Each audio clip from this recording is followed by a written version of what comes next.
9వ రోజుకి చేరుకున్నాం. ఇంకా 2 రోజుల్లో అయిపోద్ది.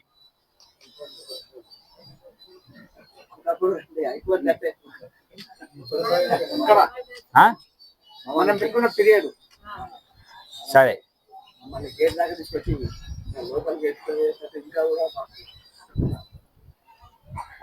ఇంతకుముందే సార్ చెప్పారు,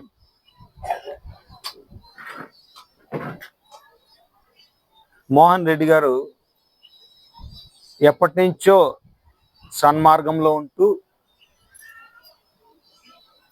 ధ్యానం చేస్తూ మనకు ఒక బాట వేశారు. ఏం వేశారు? ఒక బాట వేశారు. ఇప్పుడు మనం ఆ బాట వెంట నడిస్తే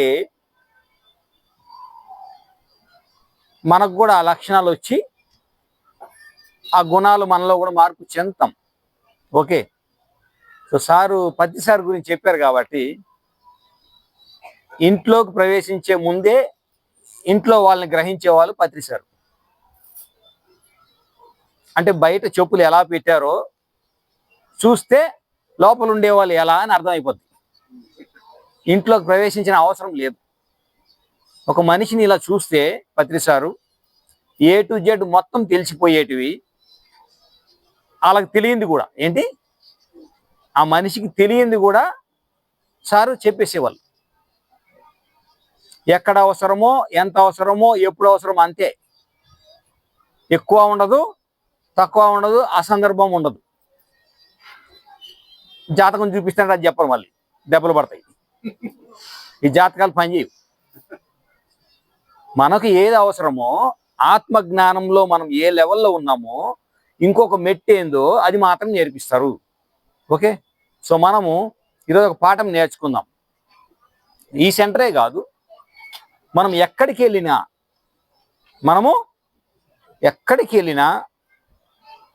మన చెప్పులు క్రమ పద్ధతిలో పెడదాం. మనల్ని చూసి మిగతా వాళ్ళు ఏం చేస్తారు? ఆయన చేత్తో ఎత్తి పెట్టాల్సిన అవసరం రాకూడదు. ఆయన నిన్న పెట్టారు, ఈ రోజు పెట్టారంటే మనలో మార్పు రాలేదు.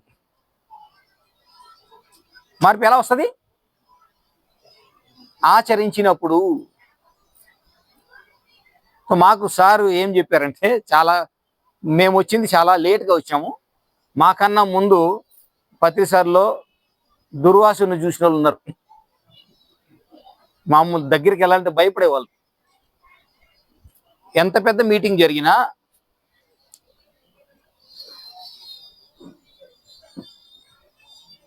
మా సౌండ్ వచ్చిందా?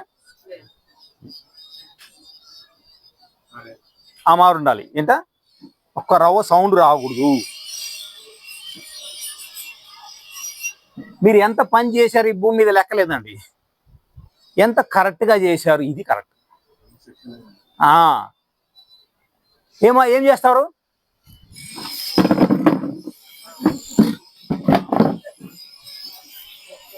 అది దీనికి ఇంతకు ముందు దానికి తేడా ఉందా లేదా? అందరికీ తెలుసు కదా. మరి ఏం తెలిసి ఎందుకు చేయట్లేదు? అందరూ తెలుసు, మనకు డిస్టర్బ్ అవుతుందని తెలుసు, అందరికీ డిస్టర్బ్. కానీ ఇదే సమయంలో కానీ పత్తిసారి ఇక్కడ ఉంటే చెడా మెడ కొట్టేసేవాళ్ళు. ఒకటే కొడతారు, అయినా అందరిని కొట్టరు. ఆ ఒక్కరిని కొట్టడం వల్ల ఏమవుతుంది? మీకు రావాలందరూ అంతే. ఇంకా నెక్స్ట్ టైం చైర్ అట్ట జరిపేటప్పుడు ఎవరు గుర్తుకొస్తారు? దెబ్బలు తిని ఆయన. అర్థమవుతుందా? సో మనము ప్రాక్టికల్గా చెయ్యాలి అంటే ఒక గురువు అవసరం మనకి. ఎందుకంటే మన మైండ్ విని విని విని బోలెడు ఇన్ఫర్మేషన్ ఉంది దీంట్లో. ఈ జన్మ కాదు, జన్మల నుంచి విని విని ఏముంది? బోల్డ్ ఇన్ఫర్మేషన్ ఉంది. ఇప్పుడు ఏం చేయాలి? దాన్ని ఫిల్టర్ చేసి మనకి ఏది అవసరమో దాన్ని ఆచరణలో పెడితే మన జీవితం ఆనందమయం అవుతుంది. ఆచరణలో పెట్టకుండా ఎన్ని నేర్చుకున్నా ఏం చేసినా ప్రయోజనం అనేది శూన్యము. 9 రోజుల ముందు ఈ పిరమిడ్ ఉంది, జనము ఉన్నారు లేదా? కానీ పిరమిడ్ వల్ల కాలనీ వాసులకు ఉపయోగం అయ్యిందా? భూమాతకు ఉపయోగం అయ్యిందా? కరెక్ట్గా ఆలోచించండి. ఎప్పుడో కట్టారు పిరమిడ్, కానీ ఈ రోజుల్లో ఉపయోగించుకోవడం వలన ఈ 9 రోజుల్లో భూమాతకి ఉపయోగపడిందా, మనకందరికి కూడా ఉపయోగపడిందా? 9 రోజుల క్రితము ఉన్నది వజ్రము, కానీ అది రాయి అనుకొని పేపర్ వెయిట్ కింద వాడుకుంటున్నాం. వజ్రం అది ఏం చేసాం? పేపర్ వెయిట్ కింద వాడుకుంటున్నాం. ఇప్పుడు అది వజ్రం అని తెలిసింది. సారు 11 రోజులు అయిపోతుంది అన్నారు. 12వ రోజు ఏం సంగతి? ఇదే 2012లో అడిగారు చాలా మంది, యుగాంతం అన్నారు. ఏంటి జనాల్ని భయపెట్టేశారు. 2013 ఏంటి అని సార్ దగ్గరికి వెళ్ళారు విలేకరి. ఏముంది, మళ్ళీ సోమవారం అయితే మంగళవారం వస్తుంది, మంగళవారం అయితే బుధవారం వస్తుంది. దానికి దీనికి ఏం సంబంధం? దానికి ఎందుకు భయపడతావు అంటే ఏం చెప్పలేదు సారు. కరెక్టా కాదా? చెప్పండి, కరెక్టా కదా? సో దేనికి భయపడవలసిన అవసరము లేదు. ఏది పోగొట్టుకుంటామనే అవసరం అసలు లేదు. ఏమన్నా పోగొట్టుకుంటామంటే అది భ్రమ. భ్రమలో ఉండేది ఆత్మ కాదు. భ్రమల నుంచి బయట వచ్చేదే ఆత్మజ్ఞానము. సో ఈ 9 రోజులుగా మనం ఇక్కడ ఏం నేర్చుకుంటున్నాము? ఆత్మజ్ఞానం నేర్చుకుంటున్నామా, లేకపోతే ప్రపంచంలో ఎలా డబ్బులు సంపాదించాలి, పేరు ప్రతిష్టలు సంపాదించాలి, ఘోరంగా ఉండాలి, ఇది నేర్చుకుంటున్నామా? చెప్పండి. 2 ఉన్నాయి చదువులు. ఏంటది? ఒకటి ఆత్మజ్ఞానము, రెండోది ప్రాపంచిక విద్యలు. ఈ 9 రోజుల్లో మనకి ఏం నేర్పిస్తున్నారు? ఇక్కడ చాలా మంది వచ్చారు. 9 రోజులు 9 మంది మాస్టర్. వాళ్ళు ఏం చెప్తారు? మీరు ఎలా సంపాదించాలని చెప్పారా? బయట కూడా చెప్తారు. ఇక్కడ ఆత్మజ్ఞానము, ఇక్కడ ఆత్మజ్ఞానం. సో ఈరోజు మనం ఆత్మజ్ఞానంలో ఇంకొంచెం ముందుకెళ్దాం. 12వ రోజు ఏమి కాదు సార్, 11 రోజు తర్వాత 12 రోజు ఎవరికైతే ఇంట్రెస్ట్ ఉందో, ఎవరికైతే శ్రద్ధ ఉందో వాళ్ళు వచ్చి ధ్యానం చేసుకుంటారు. ఇది మనకు అవకాశం. కాలనీ వాసులు, పెద్ద మనుషులు ఆ వజ్రాన్ని మనకు అందించారు అంటే దాన్ని ఏం చేయాలి మనం? 3 పదాలు ఉన్నాయి సారు, మళ్ళీ మళ్ళీ చెప్పారు. ఉపయోగం, ఉపయోగం, ఉపయోగం అని అన్నారా లేదా? దీన్ని మనము ఇంకా విస్తారంగా తెలుసుకుందాం. ఈ పదాన్ని ఇంకా విస్తారంగా తెలుసుకుందాం. పత్రిసారు భాషలో 3 పదాలు ఉన్నాయి. ఒకటి సద్వినియోగము, 2 దుర్వినియోగము, 3 నిరుపయోగము. అర్థమైందా? మళ్ళీ ఒకసారి చెప్తాను. ఒకటి సద్వినియోగము, రెండోది దుర్వినియోగం, మూడోది నిరుపయోగం. మూడోసారి మెల్లిగానే అనుకోకండి. ఏదైనా నేర్చుకుంటే పర్ఫెక్ట్గా నేర్చుకోవాలి, లాస్ట్ వరకు గుర్తుండాలి. గబగబా షార్ట్ టర్మ్ గోల్స్ కాదు. ఆధ్యాత్మిక జ్ఞానం అంటే 100 జన్మలు ఎత్తాలి. 100 జన్మలు ఎత్తే అప్పుడు తెలుస్తుంది. ఒక జన్మలో నేను వెళ్ళిపోతాను శివుడి కంటే గేట్ దగ్గర కూడా వెళ్ళవు. ఎందుకంటే ఆత్మ దగ్గర అంత జ్ఞానం ఉంది. ఓకే, ఆ మూడోసారి ఏంటి? సద్వినియోగము, దుర్వినియోగము, నిరుపయోగం. సో ఈ 3 గురించి మనం ఇంకొక మాస్టర్ దగ్గరికి వెళ్దాం. ఇది చెప్పింది పత్రిసారు. మనకు బాగా అర్థం కావాలంటే ఇంకొక సార్ దగ్గరికి వెళ్ళాలి. వాళ్ళ అన్నయ్య. ఎవరు? పత్రిసారు వాళ్ళ అన్నయ్య. రక్త సంబంధం కాదు, ఆధ్యాత్మికతలో ఓషో మహానుభావుడు. విన్నారా ఓషో రజనీషు? యా, 1991 వరకు మూమెంట్ నడిపించారు. 91 నుంచి పత్రిసారు టేక్ ఓవర్ చేసుకున్నారు. ఎలాగైతే ఆశ్రమాలు ఉన్నాయో, స్కూల్స్ ఉన్నాయో, కాలేజెస్, యూనివర్సిటీస్ ఉన్నాయో, ఒక డీన్ వెళ్ళిపోయినాక ఇంకొక డీన్ తీసుకుంటారో, ఆధ్యాత్మికలో కూడా ఒక గురువు తర్వాత ఇంకొక గురువు ఆటోమేటిక్గా తీసుకుంటారు. అది ఒక సంస్థకు సంబంధించింది ఉండదు. మాయామర్మలు ఉంటాయి, అందరికి కనిపించరు. కానీ గురువులు మాత్రం వాళ్ళు వచ్చిన పని చేసుకుంటూ పోతారు. అది ఎవరైతే ధర్మ మార్గంలో ఉన్నారో సూక్ష్మంలో వాడు మాత్రం అర్థం చేసుకుంటారు. మిగతా వాళ్ళు ఏం చేస్తారు? ఆ గురువు వెళ్ళిపోయాడు కదా, అది వెళ్ళిపోయింది, నా బాట నాది అంటారు. కాదు, గురువు ఎప్పుడు వెళ్ళిపోయేటప్పుడు ఏం చేస్తారు? తన యొక్క ఉత్తరాధికారిని శత్రువుకు కూడా ఇచ్చి వెళ్ళొచ్చు. బాగా గుర్తుపెట్టుకోండి, తన ఇష్టం. మనం ఏం చేస్తాము? వాడు శత్రువు కదా, వాడికి ఇచ్చున్నాడనే ఒక భ్రమ, మళ్ళీ భ్రమలో వచ్చేసినాం. గురువుకి శత్రువు లేదు, మిత్రుడు లేదు. అర్థమైందని? సో ఇప్పుడు ఈ 3 గురించి తెలుసుకుందాం. ఇది పట్నా రైల్వే స్టేషన్. ఏంటి? Patna railway station. 3 ప్రొఫెసర్లు 2 బ్యాగులు ఉన్నాయి. చక్కగా రైల్వే స్టేషన్కి వచ్చారు. మరుసటి రోజు బెంగళూరులో కాన్ఫరెన్స్ ఉంది. ఏంటి? బెంగళూరులో కాన్ఫరెన్స్, ఇంపార్టెంట్ మీటింగ్ ఉంది, వెళ్ళి రావాలి. దీనికోసం ముగ్గురు వచ్చారు. స్టేషన్లో ఉన్నారు కూర్చొని ఉంటే ఈ లోపల అనౌన్స్మెంట్ వచ్చింది, ఫలానా ట్రైను 1 అవర్ లేట్. ఏంటి? 1 అవర్ లేట్. ఇప్పుడు ఆ ముగ్గురు ఏం చేశారంటే, ఇంకా ఒకరేమో రైల్వే మినిస్టర్ని తిడతాన్నాడు, ఇంకొకరేమో రైల్వే డిపార్ట్మెంట్ని తిడతాన్నాడు, ఇంకొకరేమో ప్రభుత్వాన్ని తిడతా ఉన్నారు. ముగ్గురు 1 గంట ఎట్ట అయిపోయింది తెలీదు. ట్రైన్ వచ్చింది, కోత వేసింది, ఇంకా వెళ్ళిపోయి ఎక్కలే ఏడెక్తారు.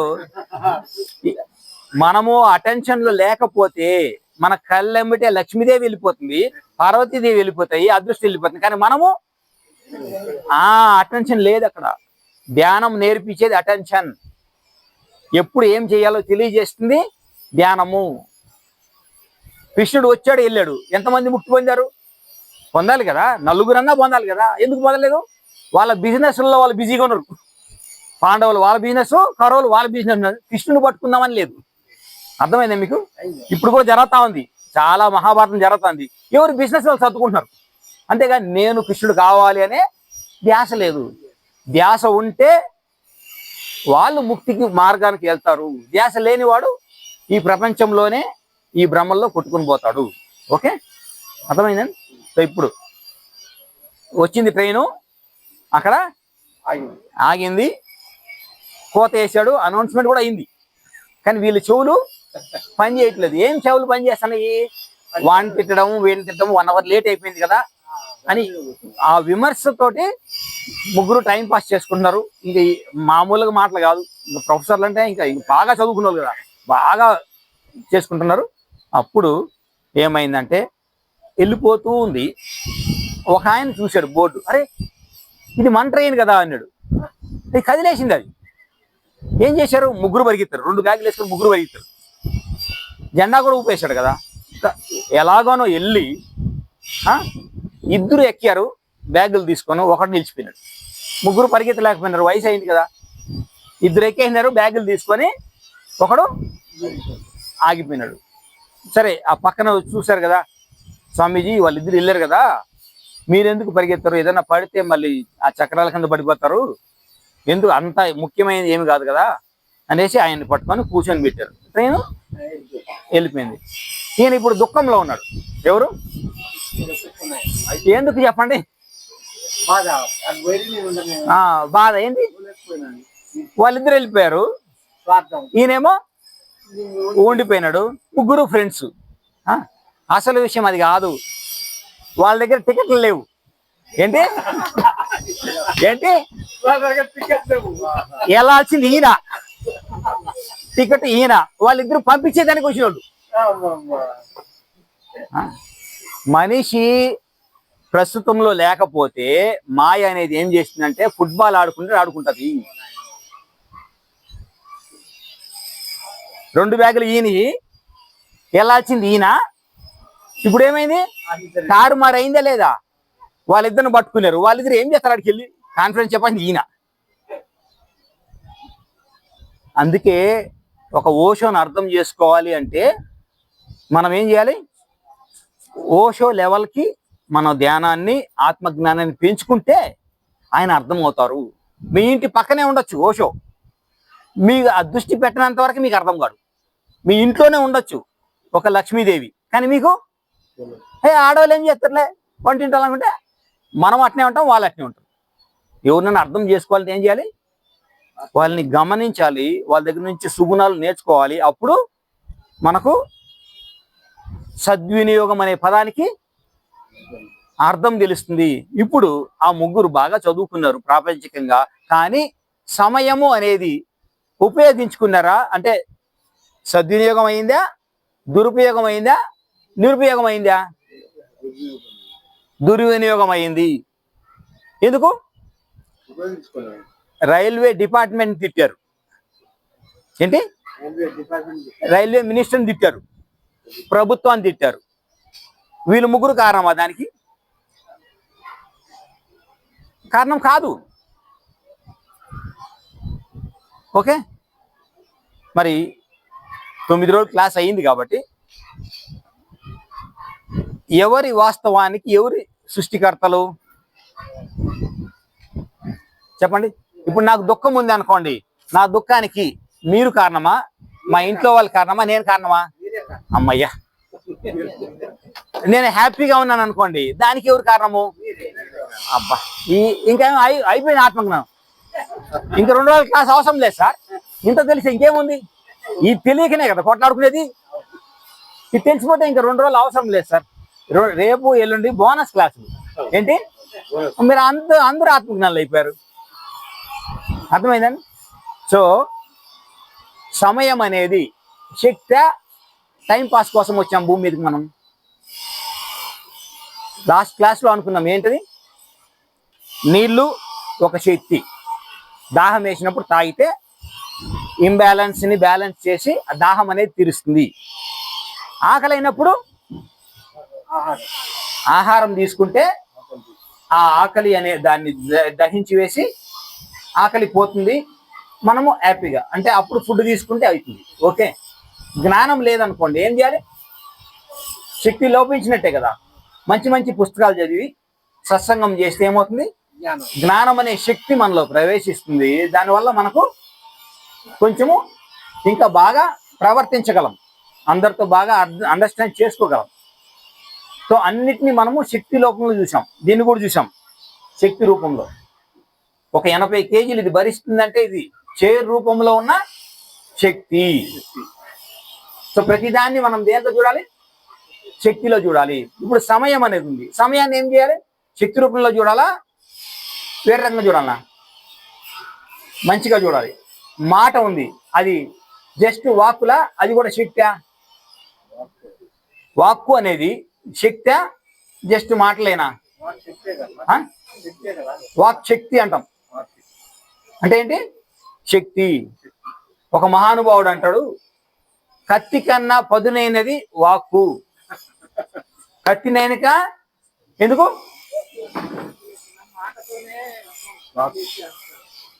కూరగాయలు తరుగుతూ కోసుకునింది అనుకోండి, కొంచెం పసుపేసి కట్టేస్తే అది తగ్గిపోతుంది. కానీ మంచి ఫంక్షన్ చేశారు, 10 లక్షలు ఖర్చు పెట్టారు, ఒక బంధువు వచ్చి ఫలానా కూరలో ఉప్పు లేదని చెప్పేసి అందరికి చెప్పేసి వెళ్ళిపోయాడు. ఏంటి ఏంటి పుణ్యాత్ముడు ఏంటి? ఇప్పుడు పెళ్లి ఎట్ట జరిగింది, ఎవరు వచ్చారు, ఇది కాదు సంబంధం. ఆడే పాయింట్ ఏంటి? ఉప్పు లేదు. ఇప్పుడు అది ఆ పెళ్ళి అయితే అరేంజ్ చేశారో వాళ్ళలో ఈ చిన్న గాయము ఇది మానిపోతుందేమో, అది మానుతుందా? అంటే ఏది పదునైంది? ఇప్పుడు ఆ కత్తి, ఈ శరీరాన్ని కోసిన కత్తి పదునైందా? ఆ పెద్ద మనిషి వచ్చి ఉప్పు లేదని చెప్పి ఆ ఒక విషయము ఏది పదునైంది? ఓకే, మీరేమి చంపక్కర్లేదు మనిషిని, ఒక మాటతో ఆత్మహత్య చేసుకుంటారు, ఒక మాటతో వెళ్ళిపోతారు. అంటే ఏది ఇంపార్టెంట్ ఇక్కడ? మాట చాలా జాగ్రత్తగా ఉండాలి. సో మాట అనే శక్తిని మనం ఎంత అవసరమో ఎక్కడ అవసరమో అక్కడే ఉపయోగించాలి, లేకపోతే అది దుర్వినియోగపడుతుంది. వాళ్ళు ముగ్గురు సమయాన్ని దుర్వినియోగం చేశారు, ప్రొఫెసర్లు అయ్యి ఉండి కూడా. చాలా మంది వాక్కును దుర్వినియోగం చేస్తున్నారు. వాక్కు వస్తే ఎలా ఉండాలి? అందరికీ ఉపయోగపడే విధంగా ఉండాలి, నాకన్నా ఉపయోగపడే విధంగా ఉండాలి. అది కాకపోయి చేస్తే అది కూడా దుర్వినియోగపడుతుంది. ఓకే, సో భూమి మీదకి మనం వచ్చింది సద్వినియోగపరచుకోవడానికా, శక్తిని దుర్వినియోగం చేయడానికా? సో ఏం చేయాలి మనము? ప్రతి శక్తిని సద్వినియోగపరచుకోవాలి. ఓకే, సో ఇప్పుడు పత్రిసారి ఏం చెప్తారంటే 3 ఉన్నాయి కదా. ఒకటి దురుపయోగం మీకు తెలిసింది, రెండోది ఏంటి? ఫస్ట్ సద్వినియోగం ఎలా చేసుకోవాలి అనుకున్నప్పుడు 1 అవర్ అని చెప్పారు కదా. ఏంటి? ట్రైను 1 అవర్ ట్రైన్ లేట్ అన్నప్పుడు మనం ఏం చేయగలం? ఆ సమయంలో మనం ఏం చేయగలం అంటే, చక్కగా ఏసీ హాల్ ఉంది, కూర్చొని ఏదన్నా మంచి బుక్ అన్నా చదవచ్చు, లేకపోతే ధ్యానం అన్నా చేసుకోవచ్చు. ఇప్పుడు ఏమవుతుంది? ట్రైన్ ఎప్పుడు రావాలి అప్పుడే వస్తుంది, నీకోసం నా కోసం వస్తుందా? ఇన్ని రోజులు గమనించారా మీరు? ఏ ఆటంకము లేకుండా మనకు క్లాసులు జరుగుతున్నాయి. చుట్టుపక్కల వర్షాలు పడచ్చు, చుట్టుపక్కల ఏమో ఇక్కడ ఎందుకు పడలేదు, ఇక్కడ ఎవరు గమనిస్తున్నారు మంచి పని అనేసి? ప్రకృతి మాత గమనిస్తుంది కాబట్టి వీళ్ళకి ఈ 11 రోజులు ఏ ఆటంకం రాకూడదని 3 గంటలకన్నా వర్షం పడుతుంది, లేకపోతే 7:30కి మనం వెళ్ళిపోయినాకన్నా వర్షం పడుతుంది. గమనించినారు లేదా? ఆ గమనిక లేకపోతే ఏమవుతుంది? గుడ్డెద్దు చేలో పడ్డాడు. అర్థమైందా? మనం గుడ్డెద్దులమా? ఉన్నతమైన ఆత్మ పరిణామ క్రమంలో అంచున ఉన్న దివ్యాత్మ స్వరూపులమా? ఒప్పుకోవాలి, లేకపోతే కాదు. నేను కాదు ఇంతే అనుకుంటే మీ ఇష్టం, అంతే. చెప్పండి, గట్టిగా చెప్పండి. మీరు ఏం చెప్తే తదాస్తా అంటారు రోజు. ఈ రోజు నుంచి మీరు అది అయిపోతారు, అంతే. మూడోసారి అది ఓకే. సో మనం ఏం అనుకుంటే ఎలా ఉండాలి? అది బాగా ఉత్తేజితం కావాలి, నల్లగిరి ఇన్స్పిరేషన్ కావాలి. వాళ్ళు కూడా మంచి మార్గంలో వచ్చేదానికి వాక్కుని అలా ఉపయోగించుకుంటే మనం సద్వినియోగపరుచుకున్నట్టు. వాళ్ళు అది చేయలేదు, ఇంకా దేనికి ఉపయోగం లేదంటే టైం వచ్చింది కదా గమ్మని పడుకోవడం. అంటే దుర్వినియోగం చేయలేదు, ఇంకా సద్వినియోగం చేసుకోలేదు. మనం దివ్యాత్మ స్వరూపులం కాబట్టి నిరుపయోగం చేయకూడదు, దుర్వినియోగం అసలు చేయకూడదు. మనం దేన్నైనా సద్వినియోగం చేసుకోవాలి. మాటనన్నా, డబ్బునైనా, పుస్తకాలనైనా, ఏదైనా సరే మనం ఏం చేస్తాం? సద్వినియోగపరుచుకుంటాము. సో పిరమిడ్ మాస్టర్లు ఏం చేసేవాళ్ళు? ప్రతి శక్తిని సద్వినియోగపరుచుకునే వాళ్ళే పిరమిడ్ మాస్టర్లు. బయట కూడా ఉండొచ్చండి మీకు. పిరమిడ్ సంస్థ అని చెప్తున్నాం కాబట్టి మనం చెప్తున్నాం. మీకు ఓషో సంస్థలో ఉండొచ్చు, బ్రహ్మకుమారిస్లో ఉండొచ్చు, ఇంకా హరిరామ హరే కృష్ణలో ఉండొచ్చు, గాయత్రి పరివార్లో ఉండొచ్చు. ఎందుకంటే ఆత్మ లెవెల్లో అన్ని ఒకటే, బాగా గుర్తుపెట్టుకోండి. ఆత్మ లెవెల్లో భేదాభిప్రాయాలు లేవు. గురువు వచ్చాడంటే కొంతమందిని మంచి మార్గంలో తీసుకెళ్ళడానికి వచ్చాడే కానీ వేరే వాళ్ళ పట్ల ద్వేషం ఉంది, నువ్వు చేరకపోతే నువ్వు వేస్ట్ అని ఏ గురువు అనడు. అంటే గురువు కాదు, బాగా గుర్తుపెట్టుకోండి. అలా అన్నీ అంటే ఎవరు కాదు? వాడు ఇంకా ఎదగలేదని అర్థం. ఇప్పుడు వర్షం పడుతుంది, మేము క్లాస్ చెప్తున్నామని మా ముగ్గురు మీద పడుతుందా? అందరి మీద పడుతుంది? చెప్పండి. మరి అది కథ. వీళ్ళు ముగ్గురికే మంచిగా భోజనం పెట్టు, వీళ్ళందరికీ ఉప్మా ఏదైనా పెట్టి పంపించి అన్నారు అనుకో, ఎటువంటి లెవెల్లో ఉన్నట్టు ఆ మనిషి? సో భేదాభిప్రాయం చూడకూడదు. ఆత్మ లెవెల్లో మనం ఏం చేయాలి? అందరినూ సమానంగా చేసేవాడే ఆత్మజ్ఞానం తెలిసినవాడు. ఓకే. సో ఇది నేర్పించేది. ఇప్పుడు చెప్పండి, ఆత్మజ్ఞానంలో ఉన్నాం కాబట్టి ఈ 3 అర్థమైందా? ఇప్పుడు ఏంటవి? ఓకే, అయిపోయినాయి 3. నిరుపయోగం అంటే ఫుల్ రెస్ట్. ఏం వెళ్తాంలే ఆడికి, ఆడ ఏం చెప్తారు? హ్యాపీగా నిద్రభావం, ఎక్కడ వేసిన గొంగులి అక్కడే, ఎక్కడ వేసిన గొంగులు అక్కడే ఉండాలన్నా? ఒక్కొక్క మెట్టు ఎక్కుంటే పోవాలా మనిషి అన్నాక? ఎక్కాలి. ఇది ఏంటి? ఇప్పుడు ఒక మెట్టు ఎక్కడము. ప్రొఫెసర్లు ఏం చేశారు? ఒక మెట్టు దిగారు, నిద్రపోయినాడు. వాళ్ళిద్దరు మిస్ అవుతారు కానీ వీడు మిస్ కాడు. ఎందుకు? ధ్యానంలో గమనించారా మీరు? చిన్న సౌండ్ వచ్చినా బాగా వినిపిస్తుంది. అంటే వాడు 1 అవర్ తర్వాత ఫస్ట్ కాల్ చేశాడు అనుకోండి, పలానా ట్రైను పలానా ప్లాట్ఫామ్కి వస్తుందని, అందరూ వాళ్ళ గోల్లో ఉన్నారు. వీళ్ళు ఏం చేస్తున్నారు? ధ్యానం చేస్తున్నారు. అంటే ఏమవుతుంది? ఫస్ట్ ఎవరికి వినిపిస్తుంది? అర్థమైందా మీకు? ఎప్పుడైతే మైండ్ అనేది చంచలంగా లేకుండా ఒకే ఒక దాని మీద, అంటే శ్వాస మీద అన్నా దేని మీద ఒక దాని మీద కాన్సన్ట్రేషన్ చేస్తే కోతి లెక్క ఉండదు. కాబట్టి ఏదైనా వినిపించింది అనుకోండి, చిన్నది కూడా, అది స్పష్టంగా మనకి వినిపిస్తుంది. వెంటనే ఏం చేస్తాడు? తనకు తాను ఓకే చెప్పుకుంటాడు, బ్యాగులు తీసుకుంటాడు, ఏ ప్లాట్ఫామ్ చేయరు ఆ ప్లాట్ఫామ్కి వెళ్తాడు, రెడీగా ఉంటాడు. ఇప్పుడు ట్రైన్ వచ్చింది, హ్యాపీగా లోపల వెళ్ళి కూర్చుంటారు. ఎవరు? మామూలుగా ఎవరు ఎక్కినారు ఆ ట్రైన్? చెప్పండి. ఎవరికైతే అవసరం లేదు వాళ్ళు ఎక్కినారు, ఎవరికైతే అవసరం వాడు ప్లాట్ఫామ్లో ఉన్నాడు. ధ్యానం చేస్తే ఏం చేస్తాము? ఎవరికైతే అవసరమో వాడు ఎక్కుతారు, వీళ్ళు కావాలంటే వాళ్ళకి నీళ్లు లేకపోతే ఏదో చిప్స్ ప్యాకెట్ లేకపోతే పులిహోరని ఇస్తారు. హ్యాపీ జర్నీ, మంచిగా వెళ్ళి నీ ప్రోగ్రామ్ చేసుకొని రా అంటారు. అవునా? సో మనం ఏ లెక్కలో ఉండాలి? సద్వినియోగం లెక్కలోనే ఉండాలి. ఓకే, ఇంతవరకు అర్థమైందా? ఒకసారి క్లాస్ కొట్టండి ఈ కాన్సెప్ట్. ఓకే, మరి 9 రోజుల్లో మీకు ఏమన్నా డౌట్స్ వచ్చినాయా? ఒకటి, ధ్యానము ఎక్కడైనా ఎప్పుడైనా ఎంతసేపు అన్నా చేసుకోవచ్చు, శరీరానికి సంబంధించింది కాదు. అంటే పళ్ళు దొమ్ముకొని చేసుకోవాలి, లేకపోతే ముఖం కడుక్కొని స్నానం చేసి ఇవన్నీ చేసుకుంటే బెటరు. కానీ మామూలుగా కూడా చేసుకోవచ్చు. 2 గంటలకు మెలకు వచ్చింది, నిద్ర రాలేదు, ఏం చేయాలి? ఎందుకు టైం వేస్ట్ అనేసి చక్కగా కూర్చొని ధ్యానం చేసుకోవచ్చు. మధ్యాహ్నం 2 గంటలు ఏం పని లేదు, సో ఏం చేయాలి అప్పుడు? సో ఏ సమయమైనా దేనికైనా చక్కగా కూర్చున్నామా, ప్రశాంతంగా ధ్యానం చేసామా, ఆ సమయం అనే శక్తిని సద్వినియోగపరుచుకోవాలి. డబ్బులు ఉంది, 1 కోటి రూపాయలు ఉందని 10 రూపాయలు వేస్ట్ చేస్తామా, లేకపోతే 10 రూపాయల వస్తువు 10 రూపాయలకే కొంటామా? వీలైతే 9 రూపాయలు కొనేదాన్ని ట్రై చేస్తామా? కోటీసుడైనా సరే 10 రూపాయల వస్తువుని 11 రూపాయలు ఖర్చు పెడతాడా, లేకపోతే వీలైతే 9 రూపాయలకి తీసుకుందాం అనే ఒక మైండ్ సెట్ ఉంటుందా? 10కి వస్తే ఓకే, దాని వాల్యూ కాబట్టి. సో బేరమాడి, మరి డబ్బు కన్నా సమయం ఎంత విలువైనది చెప్పండి. మరి దాన్ని ఎలాగా మనం సద్వినియోగపరుచుకోవాలి? పెడుతున్నామా? ఎందుకు భూమి అల్లకల్లోలంగా ఉంది? సమయానికి ఎంతైతే ఇంపార్టెన్స్ ఇవ్వాలో దానికి ఇవ్వకుండా వేరే దాని మీద ఇస్తున్నారు కాబట్టి ఈరోజు ఈ పరిస్థితిలో ఉంది. మనం ఏం చేయాలి? మనం ఈ పరిస్థితిని, ఈ ఆత్మజ్ఞానాన్ని అందరికి తీసుకెళ్ళి పంచామనుకోండి, వాళ్ళ సమయం కూడా సద్వినియోగపడుతుంది. ఎప్పుడైతే సద్వినియోగపడుతుందో వాళ్ళు శక్తివంతులు అవుతారు. ఎప్పుడైతే శక్తివంతులు అవుతారో ఆ ఇంటి యొక్క వాతావరణం మారిపోతుంది. చెప్పండి, గట్టిగా అరిసేవాడు శక్తివంతుడా? ఓపిగ్గా తన పని తను చేసుకుంటూ ఏమైనా కానీ నేను నా పని, నా టార్గెట్ నేను చేసుకుంటా అనేవాడు శక్తివంతుడా?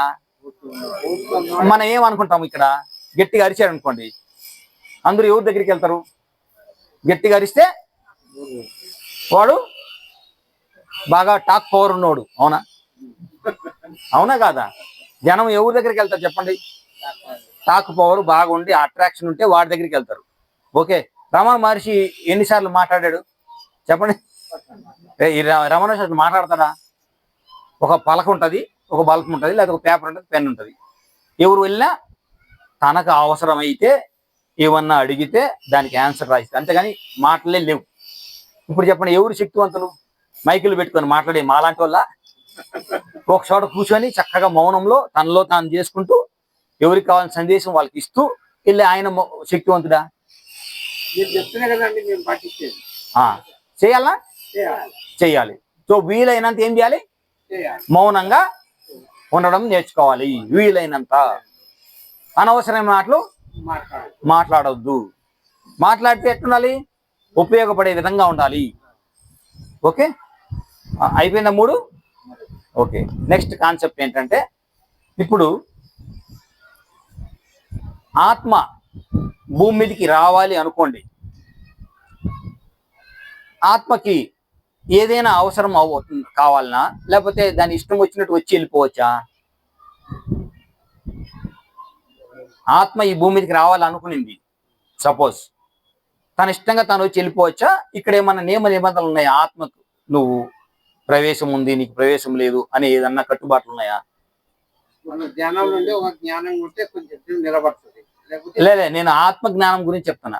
ఆత్మ రావాలి అనుకునింది అనుకోండి భూమి మీదకి, ఏదన్నా దాన్ని అడ్డుకోగలదా నువ్వు రావద్దు అని? అంటే ఆత్మ ఏమనుకుంటే అది భూమి కాదు, విశ్వంలోనే ఏది ఆపే శక్తి దానికి లేదు. ఒకవేళ ఆత్మ వెళ్ళిపోవాలనుకుంది అనుకోండి, ఎవడన్నా ఆపగలడా? అంటే ఏం అర్థమైంది ఆత్మ గురించి ఇప్పుడు? అమ్మయ్యా, అబ్బాబ్బా, క్లాస్ కొట్టండి. చుట్టుపక్కల వాళ్ళు ఏమనుకుంటే జరగదు, ఆ ఆత్మ ఏమనుకుంటే అదే జరుగుతుంది. దీన్ని స్వ ఇచ్ఛ అంటారు. ఏమంటారు? ఆత్మ యొక్క స్వ ఇచ్ఛ ఏదో అదే భూమి మీద జరుగుతుంది. కానీ 1000 మంది అనుకున్నారని అది జరగదు, 1000 మంది అనుకోలేదని అది జరగదు. ఏ ఆత్మ ఏమనుకుంటే అదే జరుగుతుంది. ఓకే, ఇప్పుడు రావాలి అనుకోండి భూమి మీదకి, అమ్మా నాన్నలు అవసరమా ఆత్మకి? భూమి మీదకి రావాలి అనుకోండి ఆత్మ, శరీరం అవసరమా, అమ్మా నాన్నలు అవసరమా? ఆ? శరీరం అవసరము. చెప్పండి. ఇంకా అమ్మా నాన్న అవసరమా?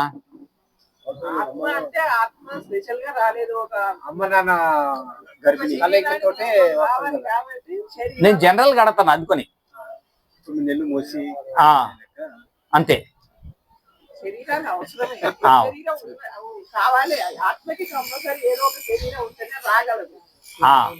ఓకే, అర్థమైందండి. ఆత్మకి ఏదైనా శరీరం ఉంటేనే రాగలదు. అందరికి అర్థమైందా? యా. ఇప్పుడు ఆత్మజ్ఞానానికి వెళ్దాం. ఆత్మజ్ఞానంలో కఠోపనిషత్తు 4 వేదాలు ఉన్నాయి, అందరికి తెలుసు కదా. 4 వేదాలు. వేదాలు అందరూ చదవలేరు, అందరికి అర్థం కాలేదని ఉపనిషత్తులు వచ్చినాయి. ఓకే, ఉపనిషత్తుల్లో కథలు లాగా ఉంటాయి, అది కూడా చదివి ఓపిక లేదు మనకి. తర్వాత ఏమైంది? పురాణాలు వచ్చాయి, దాన్ని బాగా పట్టుకున్నాం. ఏంటి? దాన్ని బాగా కానీ ఆచరించలేదు. పట్టుకున్నాము కానీ ఆచరించలేదు, అవి కూడా పోయినాయి. ఇప్పుడు స్తోత్రాలు ఇంకా నామజపాలు యజ్ఞాలు వచ్చినాయి. ఎందుకు చేస్తున్నామో తెలియదు, రిజల్ట్ ఏంటో తెలియదు. వాళ్ళు చేయిస్తున్నారు, మేము చేసుకుంటున్నాం. రిజల్ట్ తెలిసి చేయాలనా, తెలియకుండా చేయాలనా? ఓకే, ఇప్పుడు చెప్తాను. ఒకానొక పిల్లవాడు, ఆ పిల్లవాడి పేరు నచికేతుడు. ఎవరు? నచికేతుడు. ఒక రాజుకు కొడుకు. ఇది కఠోపనిషత్తు, మీ దగ్గర కానీ బుక్ ఉంటే చూడండి. ఏంటి? కఠోపనిషత్తు అనే ఉపనిషత్తులో సారాంశం. బుక్ అంతా మనం చదువుకోలేం కాబట్టి సారాంశం. మీ దగ్గర బుక్ ఉంటే చదువుకోండి. నచికేతుడు వాళ్ళ నాన్న పెద్ద యజ్ఞం చేస్తాడు. యజ్ఞం చేసి తర్వాత ఏమవుతుంది? యజ్ఞం చేసిన తర్వాత అది ఎప్పుడు సంపూర్ణం అవుతుంది? మీరు యజ్ఞం చేశారనుకోండి, యజ్ఞం అయిన తర్వాత ఏం చేస్తారు? పూర్ణావతి. తర్వాత ఓకే, ఇంకా దాన ధర్మం చేసిన తర్వాతనే అవుతుంది. దాన ధర్మం చేస్తే పంతులు తీసుకొస్తారు కొంతమందిని, వాళ్ళందరికి మీరు ఇస్తే అప్పుడు పూర్తి అయినట్టు. అది ఇక్కడ కూడా రాజు ఏం చేస్తాడు? దాన ధర్మం చేయాలనేసి ఆ ఊర్లో ఉండే పేదలందరినీ పిలుస్తాడు, అందరికీ దానం ఇచ్చుకుంటూ పోతాడు. అప్పుడు ఈ అబ్బాయి గమనిస్తూ ఉంటాడు, చిన్న అబ్బాయి గమనిస్తూ నాన్న దగ్గరికి వెళ్ళి, నాన్న నువ్వు చేసే దానం కరెక్ట్ కాదు, నువ్వు చేసే దానము కరెక్ట్ కాదు, కాటికి వెళ్ళే గోవుల్ని ఇస్తున్నావు దానంగా. ఎటువంటి ఆవుల్ని ఇవ్వాలి? మంచి ఆవుల్ని, అది మంచి ఆరోగ్యంగా ఉండి లైఫ్ ఉండే ఆవుల్ని ఇవ్వాలి. అంటే మన దగ్గర 2 ఉన్నాయి, ఒకటి కట్టుకున్న చీర, ఒకటి కొత్త చీర. ఏంటి? దానము అని అనుకున్నప్పుడు ఏ చీర ఇవ్వాలి? అమ్మయ్యా, అర్థమైందా? బాగా వాటేసుకున్నారు. దానం అనుకున్నప్పుడు ఏ చీర ఇవ్వాలి? మనకి ఇష్టమైంది ఇవ్వాలనా? ఏ టైం పాస్ అని చూసి 200 రూపాయలు చూసి మార్కెట్కి వెళ్ళి ఉపయోగపడేది ఇవ్వాలి. మనకు ది బెస్ట్ ఏది ఉందో అది ఇస్తే అది ఉన్నతమైన దానం అవుతుంది. లేకపోతే దానం కిందకి రాదు. ఇప్పుడు అబ్బాయి ఏం చెప్తాడంటే, నువ్వు చేసే వల్ల నీకు పుణ్యం రాదు, యజ్ఞం చేసావు కదా, ఈ యజ్ఞం వల్ల నీకు పుణ్యం రాదు, నీకు పాపం వస్తుంది అంటాడు చిన్న పిల్లవాడు రాజుకి. ఇప్పుడు చెప్పండి, మీ పిల్లవాడు వచ్చి యువర్ రాంగ్ అని మమ్మల్ని ఇంట్లో అంటే, తల్లిదండ్రుల విశ్వరూపము, తాతలు ముత్తాతల విశ్వరూపం ఎట్లుంటది? ఆలోచించుకోండి.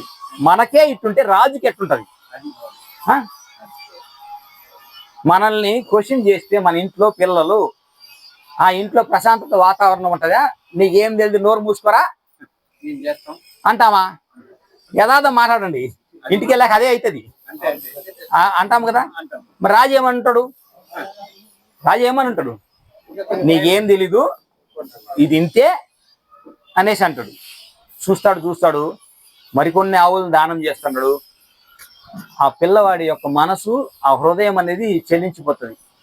తండ్రి కదా ఏమన్నా, తండ్రి పాపలోకానికి వెళ్తే ఎట్లుంటాడు బిడ్డ? చూసి దాన్ని అనేసి మళ్ళీ వెళ్ళి, నాన్న ఇది కరెక్ట్ కాదు, నువ్వు ఎన్ని గోవుల్ని ఇస్తా ఉన్నావో అంత పాపం ఎదుగుతుంది, నువ్వు ఖచ్చితంగా నరకానికి వెళ్తావు, స్వర్గానికి వెళ్ళవు, నువ్వు ఏదైతే పని కోసం ఈ యజ్ఞం పెట్టావో ఆ ఫలితము నెగిటివ్ అవుతుంది, అంటే దుర్వినియోగం అవుతుంది అని చెప్పడం జరుగుతుంది. కోపం వస్తుంది. మూడోసారి కోపం వచ్చినప్పుడు ఇంకా వినదలుచుకోలేదు. ఈ ఈ ఇవన్నీ ఇచ్చేదాని బదులు నన్ను దానం చేస్తే నీకు ఎక్కువ పుణ్యం వస్తుంది అంటాడు. ఏంటి? తండ్రికి ఇష్టమైన వాళ్ళు ఎవరు చెప్పండి? అమ్మయ్య, నన్ను ధ్యానం ఇస్తే ఈ అన్నిటికన్నా ఎక్కువ నీకు పుణ్యం వస్తుంది అన్నప్పుడు, కోపంలో ఉన్నప్పుడు చూడండి మన కంట్రోలు ఉండదు. ఎప్పుడన్నా కానీ జాగ్రత్తగా ఉండాలి మాట మాట్లాడే ముందు. రాజు కోపం ఉంది కదా, ఫుల్ కోపం, ఎందుకంటే అందరి ముందు కొడుకు అన్నాడు అంటా ఉంటే ఎట్టుంటది, కోపం మామూలుగా లేదు అనేసి నిన్ను యముడికి దానం ఇస్తున్నా అన్నాడు. ఏమన్నాడు? అనేసాడు. ఇప్పుడు చెప్పండి, తల్లి తండ్రి మాట ప్రకృతి సహకరిస్తుందా వద్దంటదా? నిజం చెప్పండి.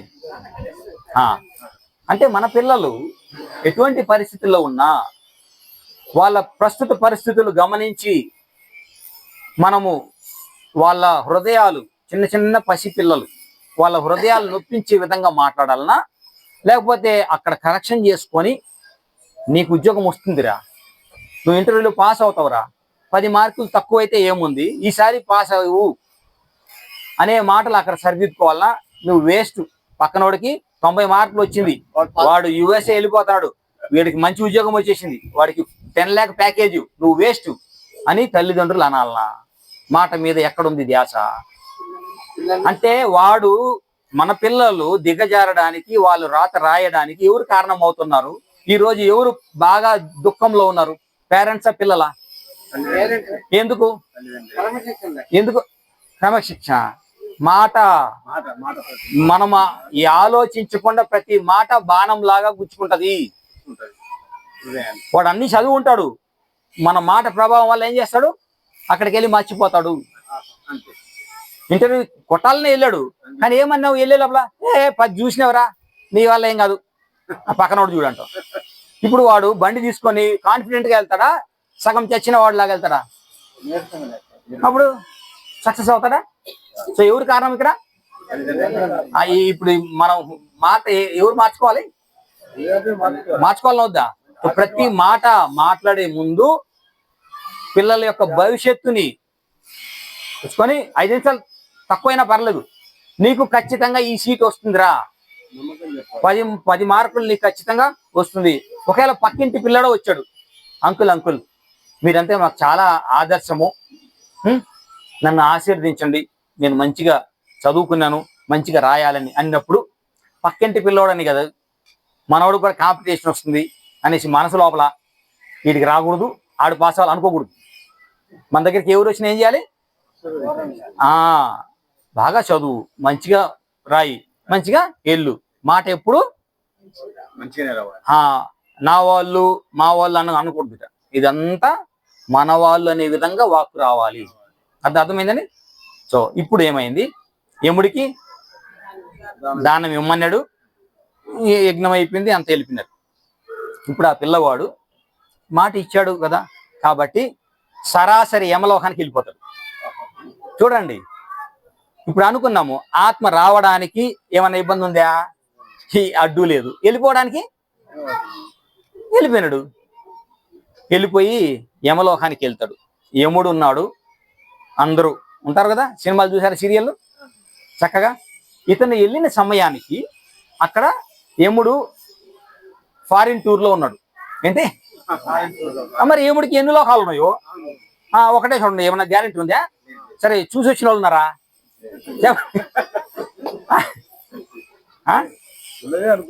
3 రోజులు టూర్లో ఉన్నాడు. సో ఈయనేమి వెళ్ళాడు, నన్ను మా నాన్న యముడికి ఇమ్మన్నాడు కాబట్టి నేను వచ్చాను అన్నాడు. సరే వాళ్ళు ఏం చేశారు, సరే ఎక్కడో ఒక చోట ఉండలే, యముడు వచ్చినాక నీ మాట వింటామన్నారు. యముడు వచ్చిన వెంటనే యముడికి వైబ్రేషన్ తాకింది, ఎవరో ఒక పుణ్యాత్ముడు వచ్చిన్నాడు అనేసి. వచ్చిన వెంటనే చిత్రగుప్తుని అడతాడు, ఈ 3 రోజుల్లో ఎవరన్నా వచ్చారా భూలోకం నుంచి అంటే వచ్చాడండి ఒక చిన్నపిల్లాడు. మరి నాయన చిన్నపిల్లాడు కదరా ముందు తీసుకురండి అనేసి వచ్చిన వెంటనే కూర్చొని పెట్టుకొని మమ్మల్ని క్షమించు. ఎవరు? యముడు చెప్తాన్నాడు ఎవరికి?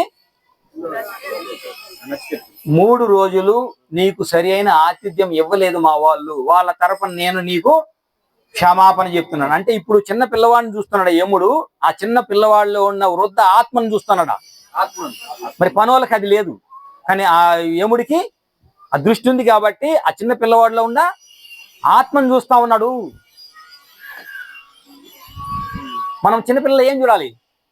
ఈ చిన్న చిన్న పనులు కాదు, వాళ్ళలో ఉండే ఆ ఆత్మ పరిణితిని చూస్తే వాళ్ళు మనకు అర్థమవుతారు. ఓకే, అర్థమైందండి.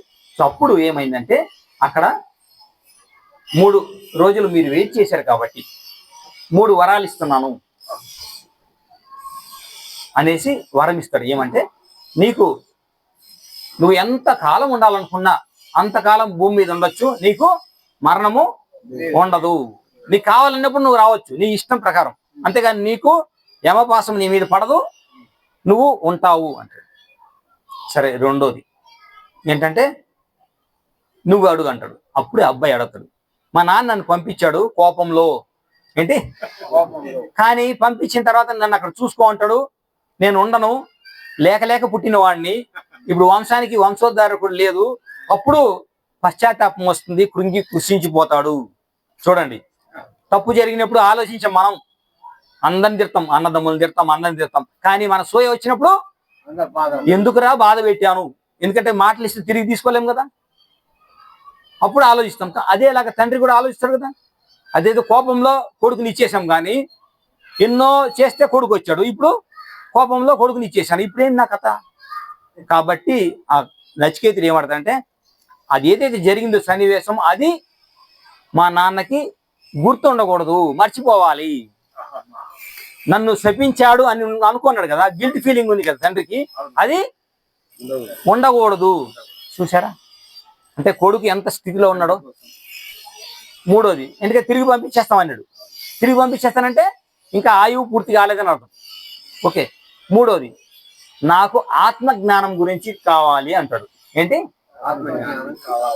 అప్పుడు చెప్తాడు యముడు, నాయన ఆత్మ జ్ఞానం గురించి మా సభలో మా లోకంలో కొంత తెలిసిన వాడిని నేను ఒక్కడినే, ఇంద్రుడికి తెలీదు, మిగతా స్వర్గలోక వాసులకు తెలీదు. నేను ఎందుకైతే జనన మరణాలు చూస్తుంటాను కాబట్టి, మరణ కేసులు ఎక్కువ ఉంటాయి కాబట్టి ఆత్మ యొక్క జ్ఞానము కొంత తెలుసు, పూర్తిగా నాకు తెలియదు. కాబట్టి అది తప్ప నువ్వు ఏది అడిగినా నేను ఇస్తానంటాడు. ఇతనేం చెప్తాడు, నాకు అవన్నీ వద్దు, నాకు ఆత్మ జ్ఞానమే కావాలంటాడు.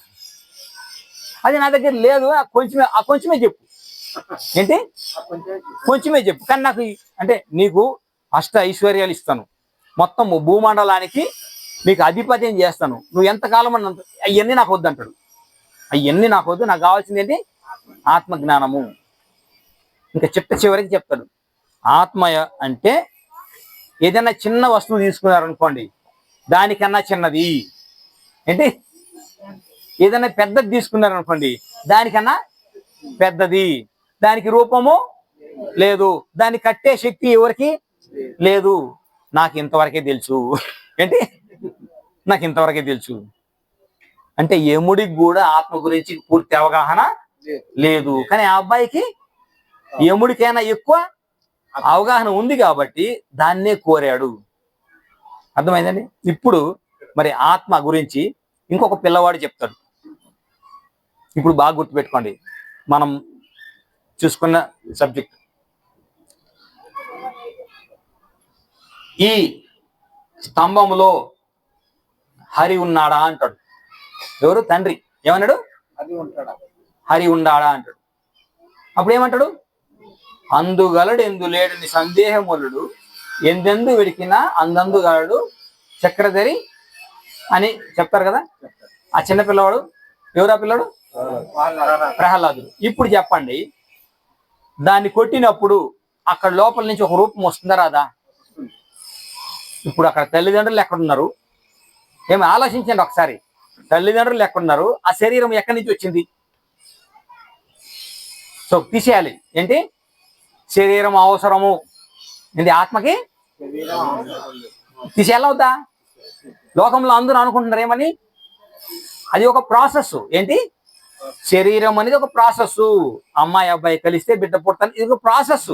కానీ ఆత్మకి అది ఒక ప్రాసెస్సే.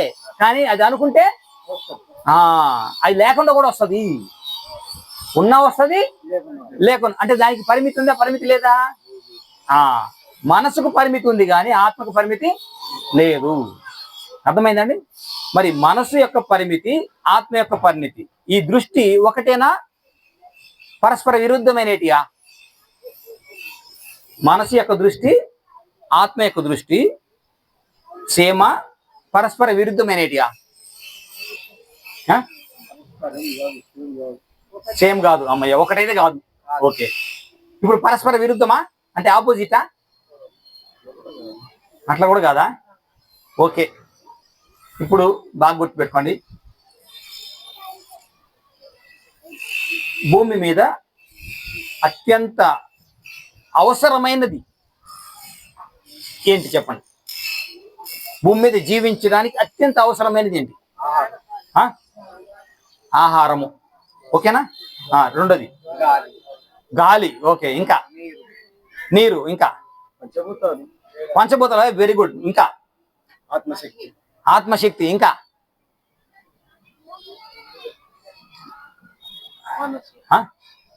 మనసు. ఓకే, ఇంకా ప్రేమ. Very good. ఇంకా ఇంకా రావాలి. ఈ బుర్ర చాలా సంవత్సరాల నుంచి వాడలేదు మనం, పిల్లలు కూడా వాడట్లేదు. ఏబిసిడి అంటే వాడు ఏబిసిడి రాస్తాడు, ఏడిసి రాయడు. ఎందుకు? కాదు, టీచర్ తప్పు కొడుతుంది. టీచర్ తప్పు కొడుతుంది అనేసి అంటే ఎవరు ఏది చెప్తే అది నమ్ముకుంటూ పోయినాము, కానీ బుర్ర అనేది వాడలేదు. ఏ అంటే ఏం రాయాలి? ఏ ఫర్ అంటే ఆత్మాన్ని రాయకూడదు. ఆత్మాన్ని రాస్తే బుక్కులో లేదు. ఎవరు? అమ్మ అని రాయొచ్చు కదా. అమ్మ అయితే చిన్నప్పుడు తెలుసు. ఎంఎంఏ ఏంటి రాయచ్చోలేదా? ఏ ఫర్ యాంట్ రాయొచ్చు కదా. చెప్తలేరు, అమ్మ అని చెప్తలేరు. ఇప్పుడు ఈ కాలంలో పిల్లలకి స్కూల్కి వెళ్ళినప్పుడు అమ్మాయి హ్యాపీగానే చెప్తారు. సరే, ఇప్పుడు ఒక పిల్లవాడు లేచి ఏ ఫర్ యాంట్ అని రాశాడు అనుకోండి, టీచరు ఫుల్ మార్కులు వేస్తుందా? కొడుతుంది. ఫుల్ వేయాలా వద్దా? బి ఫర్ బాల్, బోట్ అని రాశాడు అనుకో పిల్లవాడు, మూడో పిల్లడు బి ఫర్ ఇంకొకటి రాశాడు అనుకోండి అర్థం ఉండేట్టుగా, అప్పుడు మార్కులు ఇవ్వాలి వద్దా? ఆ యొక్క ఆలోచన మన విద్యా వ్యవస్థలో ఉందా? లేకపోతే సేమ్ టెక్స్ట్ బుక్ లో ఉంది, అది రాసేస్తే మీకు 100 మార్కులు వస్తాయి, అప్పుడు మీకు ర్యాంకులు వస్తాయి, ఈ విధానం నడుస్తుంది భూమి మీద? అంటే దీన్ని వాడట్లేదు. అమ్మయ్యా, ఎప్పుడైతే ఒక మనిషి 11 సంవత్సరాలు బుర్రను వాడలేదో ఇంకా జీవితాంతం అది పనిచేయదు. 11 సంవత్సరాలు ఏదైతే బుర్ర వాడలేదో అప్పుడు నెక్స్ట్ తర్వాత ఏమవుతుంది? అది గతి తప్పింది ఆ బుర్ర. చిన్నప్పుడే మనం రకరకాల క్వశ్చన్లు వేసి ఆ బుర్రని మంచిగా పదును పెడితే జీవితాంతం ఆ బుర్ర పనిచేస్తూ ఉంటది. మనం ఏం చేస్తున్నాము? ఆడ చదివింది నువ్వు రాయి, నీకు మార్కులు వచ్చేస్తాయి. తర్వాత ఏం చేస్తాము? 20 సంవత్సరాల తర్వాత ఉద్యోగం కోసం ఆలోచించాలి. అదే ఆలోచిస్తుంది. ఏ ఫర్ యాపిల్ అని ఫిక్స్ అయిపోయింది. పెద్ద అయినా కూడా ఏమంటుంది? ఏ ఫర్ యాపిల్ అంటది. అంతే ఆలోచన. ఇప్పుడు తల్లిదండ్రులుగా మనం ఏం చేయాలి? తల్లిదండ్రులు మనం ఏం చేయాలి? మన ఇంట్లో కదా ఉన్నారు. ఫస్ట్ 5 సంవత్సరాలు ఎక్కడున్నారు పిల్లలు? మన దగ్గర ఉన్నారు. మరి ట్రైనింగ్ మనం ఇవ్వచ్చా కూడదా? ఇవ్వాలవుద్దా? ఇప్పుడు ఏం చేయాలి మనం? మన పిల్లల్ని ఫుల్ బాధ్యత 5 సంవత్సరాలు మనం తీసుకొని ఆధ్యాత్మిక జ్ఞానాన్ని ప్లస్ ఈ ప్రాపంచిక జ్ఞానాన్ని మనం ఇవ్వాలా ఇవ్వకూడదా? ఆ మాదిరికి ఇచ్చే ఒక తల్లి పేరు చెప్పండి. మీ దగ్గర నుంచి ఆన్సర్లు వస్తాయి, చూసుకోండి. ఆ మాదిరికి ఇచ్చిన ఒక తల్లి పేరు చెప్పండి. ఎంతో మందికి ఆదర్శం ఆ పిల్లలు. అక్కడికి వెళ్ళిపోవడం నేను. ఎవరైనా చెప్పండి, ఏం కాదు, చెప్పండి. ఓకే, ఇంకా ఏదో ఒకటి అన్నాం. అందా అంటే అనాలి అంతే. ఇష్టపడతారు. ఎప్పుడైతే మనము వేరే వాళ్ళు మాట్లాడుతుంటే దాన్ని ఆపేస్తామో లోపల ఒక భావన వస్తుంది, నేను తప్పు చెప్తున్నానేమో. వాడు నో తెరవడు. సమాజంలో అదే అవుతుంది, క్లాస్ రూమ్లో అదే అవుతుంది. నువ్వు ఏది చెప్పినా కరెక్ట్ తప్పు కాదు, నువ్వు చెప్పు, ఎక్స్ప్రెస్ చెయ్యి. మార్కులు లేవు అన్నప్పుడు ఏం చేస్తారు, వాళ్ళు ఓపెన్ అవుతారు. ఈరోజు ఏమవుతుంది, చెప్పితే నలుగురు ఏమనుకుంటారు, నాకు ఒక ఏది ఇల్యూషన్ అంటారు, భ్రమ, నా గురించి వీళ్ళు తక్కువగా అంచనా వేస్తారు అనేసి నోరు విప్పరు. నోరు విప్పాలి, జడ్జిమెంట్ చేయకూడదు. నలుగురు ఆలోచనలు వస్తే కదా కరెక్ట్ తర్వాత తెలుస్తుంది. నువ్వు చెప్పకపోతే కుమిలి కుమిలి కుమిలి ముసలోడు అయిపోయినాక హార్ట్ అటాక్లు వస్తున్నాయి. ఎందుకు చెప్పండి, అది లోపలే ఉంది, అది ఎక్స్ప్రెస్ కావట్లేదు. ఆ ఎమోషన్ అనేది లోపలే ఉంది. వాళ్ళు ఏమనుకుంటారు, వీళ్ళు ఏమనుకుంటారు అని ఆ ప్రెజర్ అంతా గుండె మీద పడుతుంది. అది మాత్రం ఎంత భరిస్తుంది. కెపాసిటీ అయినాక బైపాస్ సర్జరీకి వెళ్తున్నారు. అర్థమైందా? ఎవరి ఎక్స్ప్రెషన్ ఎమోషన్ ని దాచుకోకూడదు. పిల్లలకు కూడా మనం స్వేచ్ఛ ఇవ్వాలి. తప్పులు ఎంచినప్పుడే పిల్లలు మాట్లాడతారు. ఒక పని చేసినప్పుడు మీరు కానీ తప్పు అన్నారు అనుకోండి, ఇంకా రెండో విషయం వాళ్ళ ఫ్రెండ్కి చెప్పుకున్నాడు, మీ ఇంట్లో చెప్పలేడు. అంత స్మార్ట్ పిల్లలు. ఫ్రెండ్లకు చెప్పుకుంటాడు, మీకు చెప్పడు. ఎందుకు? మా ఇంట్లో మన అర్థం చేసుకునే కెపాసిటీ లేదురా. సింపుల్. మా ఇంట్లో మమ్మల్ని అర్థం చేసుకునే స్థితే లేదు. వాడు ఎందుకు చెప్తాడు? అక్కడ వీసా తీసుకొని అమెరికా వెళ్ళిపోతాడు. అక్కడ ఏమీ లేదు, ఇంట్లో వాళ్ళు లేరు, బయట వాళ్ళు లేరు. మరి ఇల్లు కాదు స్వర్గము. అర్థమైందా? ఆ తల్లి పేరు చెప్పండి. అందరికి ఆదర్శం ఆ తల్లి. క్లాప్స్. అబ్బాబా ఎంత మంచి పేరు. ఓకే, ఆ మేడంకు మార్కులు సార్. ఓకే, మీకు కూడా ఇస్తాంలే. ఇంకొకరు క్లాప్స్. చూసారా? సీతాదేవి. ఓకే, ఇంకా యశోదామాత. అబ్బా ఏం సార్, సార్ హైట్ లో ఉన్నారు సార్. వీళ్ళు ఏం చేశారా గారు మీరు? సరస్వతి దేవి. ఆహా, క్లాప్స్. ఇంకా చెప్పండి. Parvati Devi, right, correct. ఇంకా కుంతీదేవి, ఎస్. ఇంకా చెప్పండి. మీ ఇంట్లో వాళ్ళ పేరు ఒకరు చెప్పరా? ఏదో అయిపోయింది. ఇంట్లో మా అమ్మ నన్ను ఎంతో మంచి సాకి, ఎంతో కష్టపెట్టి ఇట్లా చేసింది. ఎక్కడో హీరోలు హీరోయిన్లు ఉండేది కాదు. మన అమ్మ కదా, మన టీచర్ కదా, మన పక్కింట్లో ఉండే ఆంటీ కదా.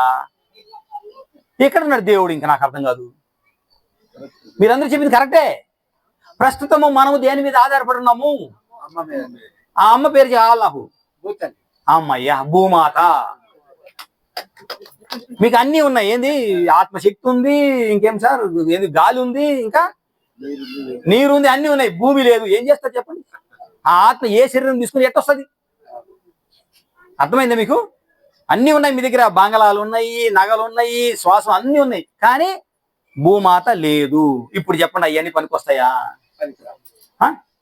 ఆత్మ ఏమన్నా చేయగలదా? చేయలేదు. సో ఫస్ట్ ప్రియారిటీ దేనికి ఇవ్వాలి? భూమి. భూమి బాగుండాలంటే మనం ఏం చేయాలి? భూమాత బాగుండాలంటే మనం ఏం చేయాలి? వాటిని 3 రకాలని ఫస్ట్ చెప్తున్నాం. ఏంటది? సద్వినియోగము. ఏంటి సద్వినియోగము? నేను మొన్నే 3 రోజులు క్యాంప్ వెళ్ళి వచ్చిన మా ఊరికి, పశ్చిమ గోదావరి జిల్లా. మందేస్తే గాని పంట పండదంట. బుర్ర ఎట్ట అయిపోయిందంటే మందేస్తే గాని పంట పండదు అనే స్థితికి వచ్చేసినారు జనం. మందు అంటే ఏంటండి? అది 6 తర్వాత వేసుకునే మందు కాదు, 9 తర్వాత వేసుకునే మందు కాదు, లేదా పొద్దుట టిఫిన్కి ముందు, టిఫిన్ తర్వాత వేసుకునే మందు కాదు. ఏమందు? ఫెర్టిలైజర్స్. ఇప్పుడు చెప్పండి, గడ్డి ఉంది మా పొలంలో, గడ్డి చనిపోయేదానికి మందు వేయాలి. ఏంటి? మందు వేయాలి. ఇప్పుడు మందు వేసాము. ఓకే, మందు వేసిన తర్వాత ఎన్ని రోజులు పడుతుందండి? 3-4 రోజులు పడుతుంది కదా అది ఎండిపోవడానికి. ఈ లోపల మేకలు, గొర్రెలు, ఆవులు గేదెలు వెళ్ళి తిన్నాయి అనుకోండి, అది గడ్డిని తింటుందా, మనం చెల్లిన విషాన్ని తింటుందా? విషాన్ని తింటుంది. అవి ఇచ్చిన పాలే మనం తాగుతున్నాం. ఇప్పుడు మనము అమృతమైన పాలను తాగుతున్నామా, మనం వేసిన విషమే, మన కర్మ ఫలితంగా మారి మన పిల్లలకి మనకి కాఫీలు టీలు ఎంత బాగున్నాయో టేస్ట్లు, ఆహా ఎంత బాగున్నాయో.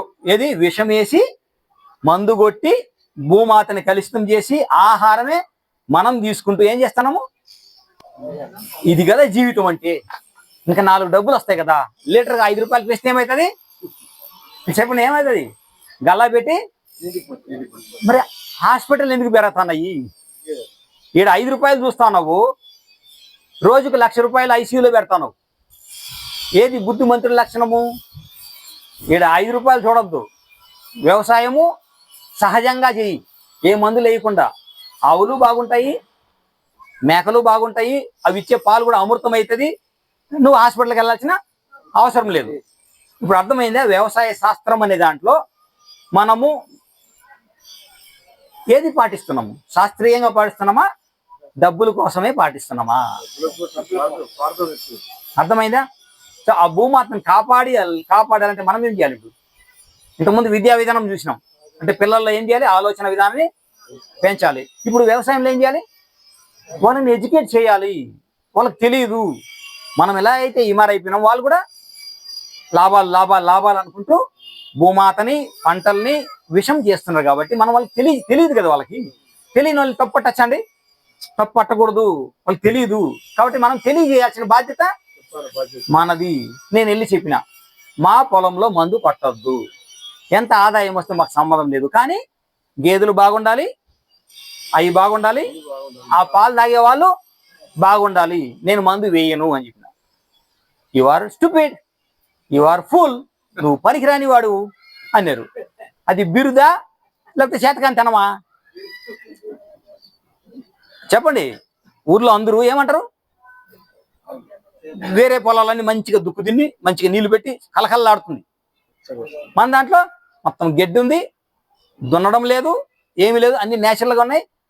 గేదెలన్నీ అక్కడే ఉన్నాయి, పక్షులు అక్కడ ఉన్నాయి, రామ చిలకలు ఉన్నాయి, సీతాకోక చిలకలు ఉన్నాయి, కుందేళ్ళు, ఎలుకలు, ఉడతలైతే లెక్కే లేదు. ఎందుకు తిరుగుతున్నాయి అవి? మందేసిన చోట వైబ్రేషన్కి అవి వెళ్ళవు, వాటికి తెలుసు. ఎక్కడైతే మందేయలేదో భూమాత సహజంగా ఉంది కాబట్టి అక్కడికి వెళ్ళి గూడు కట్టుకుంటాయి, బొర్రెలు పెట్టుకుంటాయి, ఉంటాయి. మనకు జీవించే హక్కు ఉన్నప్పుడు ఎలుకకు లేదా? అది ఆత్మ కాదా? ఆలోచించండి. ఇప్పుడు ఆలోచించండి, మీరు బ్రెయిన్ ఇంకా ట్యూన్ చేసుకోండి. ఒక పిచ్చుక వచ్చింది మీ ఇంట్లోకి వచ్చి, అది ఇల్లంతా ఆక్యుపై చేసుకోదు, మన లెక్క కాదు. ఈ ఇల్లు నుంచి నువ్వు వెళ్ళిపో అనేది. పిచ్చుక ఎంత ప్లేస్ అడుగుతుంది? ఇంత ప్లేసు. పావురం ఎంత ప్లేస్ అడుగుతుంది? ఇంత ప్లేస్ అడుగుతుంది. కానీ మనం హృదయం ఎంత కుచించుకుపోయిందంటే, మేము తప్ప ఈ ఇంట్లో ఎవరు ఉండకూడదు. ఏంటి? భూమాత ఇటు అనుకునింది అనుకోండి, సపోజ్ భూమాతకు ఒక ఆలోచన వచ్చింది, ఈ మనుషుల వల్లే కదా ఇదంతా అవుతుంది, మనుషుల్ని తీసేస్తే మిగతా అన్ని బాగుంటాయి కదా అనుకొని ఒక ఆలోచన వచ్చింది అనుకోని, ఒక్క మనిషి ఉంటాడు భూమి మీద. అర్థమైందా ఏమవుతుందో భూమి మీద? ఇప్పుడు ఆ స్థితికి ఎవరు తెచ్చుకున్నారు? మనమే తెచ్చుకున్నాం. ఇప్పుడు దాన్ని కరెక్షన్ ఎవరు చేయాలి? చేద్దామవుదా? 40 సంవత్సరాల క్రితము ఈ ఆలోచనలంతా మార్చి ఒక స్వర్ణ యుగము భూమి మీదకి రావాలని తప్పించిన ఒక దివ్యాత్మే పత్రిసారు. 40 సంవత్సరాల ఫ్యామిలీ కష్టపడింది అంతా ఇంత కాదు. ఫ్యామిలీని వదిలేసి అందరూ అన్నారు, సార్ కూడా ఉద్యోగం చేస్తారు, గవర్నమెంట్ ఉద్యోగం. పిల్లలు 2 ఉన్నారు, ఎట్లా చదువుకుంటే వాళ్ళు అది ఛాలెంజ్గా తీసుకున్నారు. భూమి మీద ఉన్న ప్రతి ఒక్కరు మాకు పిల్లలే. ఇప్పుడు చెప్పండి, ఎవరు అనాథలు? చెప్పండి. మదర్ తెరీసా ఎలాగైతే అందరినీ తన పిల్లలుగా చూసుకునిందో, పత్రిక ఏం చేశారు? అందరూ నాకు సరి సమానమైన వాళ్ళు అన్నారు. కరెక్టే కాదా? ఇప్పుడు సరి సమానమైన వాళ్ళు అంటే మనుషులేనా, జంతు జాతి కూడా, వృక్ష జాతి, మినరల్ కింగ్డము? సో ఇప్పుడు చెప్పండి, ఇది పరమాత్మ దృష్ట్యా, మనసు దృష్ట్యా? అమ్మయ్య, మనం ఏ దృష్టిలో ఉన్నాము? ఒక పిచ్చెక్కి ఒక గూడు ఇవ్వలేనివాడు ఇంత పెద్ద బిల్డింగ్ కడతాడంట. వాడు ఉంటాడో లేదు తెలియదు, వాడు ఎక్కడో ఉంటాడు, అమెరికాలో. ఉన్నది అనుభవించాలా, వేరే వాళ్ళకి ఇచ్చేసి వెళ్ళాలా? చెప్పండి. అనుభవించలేనిది ఎంత ఉన్నా అది ఉపయోగమా వేస్టా? అమ్మయ్యా, అర్థమవుతుందా బాగా? ఇంత ఉన్నా సరే అది అనుభవిస్తే ఉపయోగము, ఎంత ఉన్నా సరే. దాని లేదనుకునేప్పుడు అది ఉన్నా దానివల్ల మనకు ఉపయోగం లేదు. అర్థమైందా? ఇప్పుడు మేడం పేరు చెప్పారు, ఎవరు? అంజనీదేవి. అంజనీదేవి 2 సంవత్సరాల వయసులో ఆ చిన్న పిల్లవాడు చెప్పింది, నువ్వు గాలిని గమనించు, జస్ట్ కూర్చో, నీ గాలిని గమనించాను. ఆ పిల్లవాడు అలా గాలిని గమనిస్తూ గమనిస్తూ వాయుపుత్రుడు అయిపోయినాడు. ఈ రోజు కూడా భూమి మీద ఉన్నాడు అంటే ఆ తల్లి ఎంత గొప్పది. ఆ తల్లి ధ్యానం చేస్తుంటేనే కదా చెప్పుంటది. ఓకే, ఇంకొకరు సీతామాత. సీతామాత నిండు గర్భిణిగా ఉన్నప్పుడు ఏంటి, సాయంత్రం పూట భర్తను అడిగింది, నాకు ఇక్కడ ఉండడం ఇష్టం లేదు. ఏమనేది? ఇష్టం లేదు, నేను మా అమ్మగారింటికి వెళ్తాను. మా అమ్మగారింటికి వెళ్ళి నీకు రత్నాలు లాంటి ధర్మంగా ఉండే 2 పిల్లల్ని ఇస్తాను అని చెప్పింది. ఎప్పుడు? నిండు. ఇప్పుడు చెప్పండి, సహజంగా ఒక మంచి భర్త అయిన వాడు ఆ సమయంలో భార్య యొక్క విష్ ఏదైతే ఉందో, కోరిక, దాన్ని తీర్చాలనా, నో అని చెప్పాలనా? చెప్పండి. తీర్చాలి కదా. రాములు వారు ఏం చేసి ఉంటారు? తీర్చుంటారా? కుదరదు, అడవికి నిన్నెందుకు పంపిస్తుంది అని ఉంటాడా? ఇప్పుడు ఆలోచించండి, ఆ రామాయణం వదిలేయండి, ఆ చెత్తల రామాయణం అందరూ ఏదో రాసి ఏదో ధ్యానం చేయకుండా చేసినారు. అసలైన రామాయణం పట్టుకున్నాం. ధ్యానం చేస్తే సత్యం వస్తుంది బయటికి. చెప్పండి, రాములు వారు ఏం చెప్పుంటారు? నీ ఇష్ట ప్రకారం అని ఉంటారా? కుదరదు అని ఉంటారా? సీతమ్మ వారికి అంటారు కదా, ఎస్ అన్నారు. దాని ప్రకారమే లక్ష్మణ వారిని పిలిచి అమ్మగారు ఎక్కడికి వెళ్ళాలంటే అక్కడికి వెళ్ళి మంచిగా ఏర్పాట్లు చేసి వచ్చేయని చెప్పినారు. ఇది జరిగింది. మనం ఏం విన్నాం చెప్పండి? మనం ఏం విన్నాం చెప్పండి? అడవిలో ఈడ్చిపెట్టి వచ్చింది. ఓకే, శాఖలుడు, అసలు శాఖలుడు ఏడనోడు తెలుసు. ఓకే, అర్థమైందా? ఇప్పుడు చెప్పండి, సీతమ్మ వారికి అమ్మగారి ఇల్లు అంటే అమ్మ నాన్న ఉన్నారా లేరా? ఉన్నారా? జనక మహారాజు. ఇంకా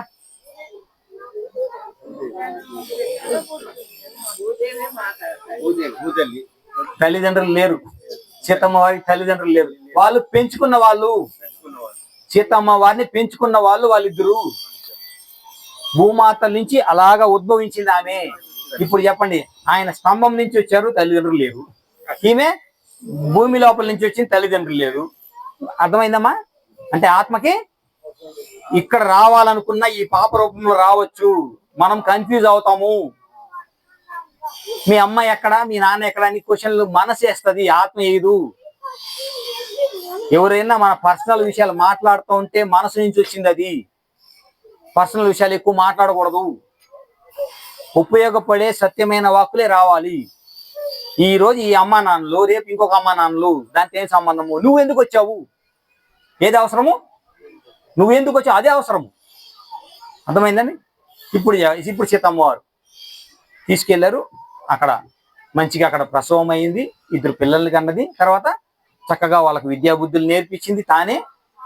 10 సంవత్సరాల తర్వాత వీళ్ళు రెడీ అయ్యారు. ఇప్పుడు ఆ రామరాజ్యాన్ని చక్కగా ధర్మంగా పాలించే కెపాసిటీ వాళ్ళిద్దరు. ఇప్పుడు ఆ విద్యాబుద్ధులు నేర్పించింది సీతమ్మ వారు. అవునా కాదా? చెప్పండి, అవునా కదా? ఆంజనేయులు ఎంత పవర్ఫుల్. ఆ పవర్ఫుల్కి రహస్యం ఏంటి?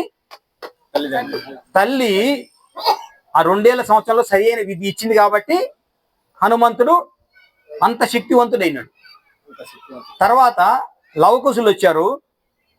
రాముల వారు ఒక గుర్రాన్ని వదిలిపెట్టారు. దమ్ముంటే దీన్ని పట్టుకోండి. ఏంటి పట్టుకోండి? దమ్ముంటే దీన్ని, పట్టుకోకపోతే రాజ్యం అంతా నా అండర్లో ఉంటుంది. ఎవరన్నా పట్టుకుంటే నాతో యుద్ధం చేయాల్సి వస్తుంది.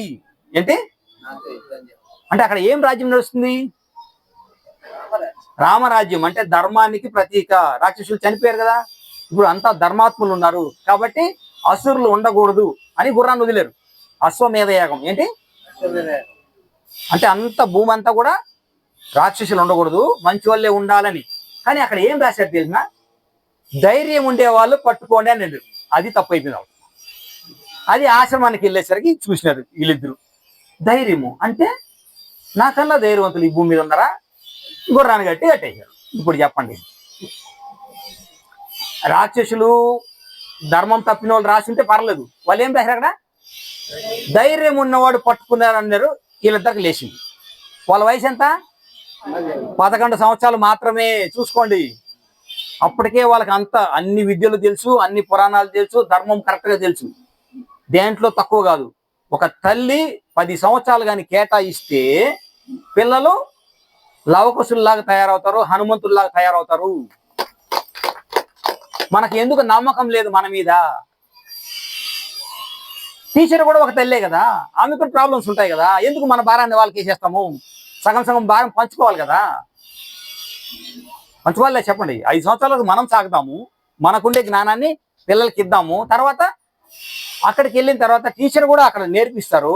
అప్పుడు ఇక్కడ నేర్చుకుంటారు పిల్లలు, అక్కడ కూడా నేర్చుకుంటారు. తర్వాత కాలేజీకి వెళ్తారు, అక్కడ నేర్చుకుంటారు. కానీ మూలం ఏంటి? తల్లి. ఓకే అండి. ఇప్పుడు చెప్పండి, అటువంటి దివ్యమైన మూర్తిని, ఎవరిని? రాముల వారిని ఈ లోకం ఏమని చెప్పింది? కఠినాత్ముడు అనిందా లేదా? కఠినాత్ముడు అంటే చెప్పండి, మనసు నుంచి వచ్చిందా, ఆత్మ నుంచి వచ్చిందా ఆ పదం? రాముడిని కఠినాత్ముడు అన్నారా లేదా? నిండు చూలాల్ని పంపించిందని కఠినాత్ముడు అంటే భార్యని చక్కగా హ్యాపీగా ఉండి ఆ రామరాజ్యానికి కావాల్సిన ఇద్దరు వారసులను ఇవ్వడం అనే దానికి పనిచేస్తున్న వాళ్ళని కఠినాత్ముడు అంటారా, మంచి వాళ్ళు అంటారా? చెప్పండి.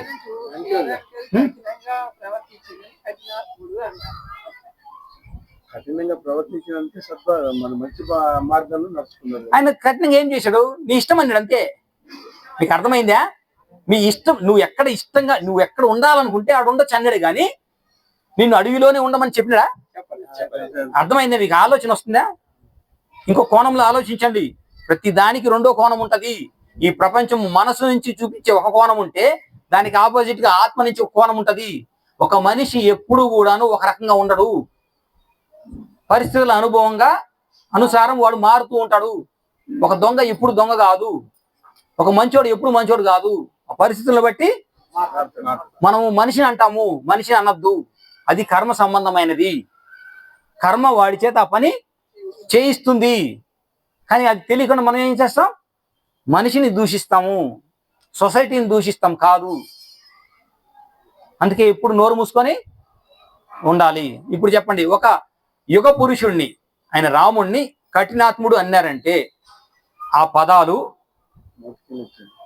మీకు కష్టాన్ని తెస్తాయా, సుఖాన్ని తెస్తాయా? కష్టాన్ని. మరి ఎందుకు కష్టపడతారు అందరూ?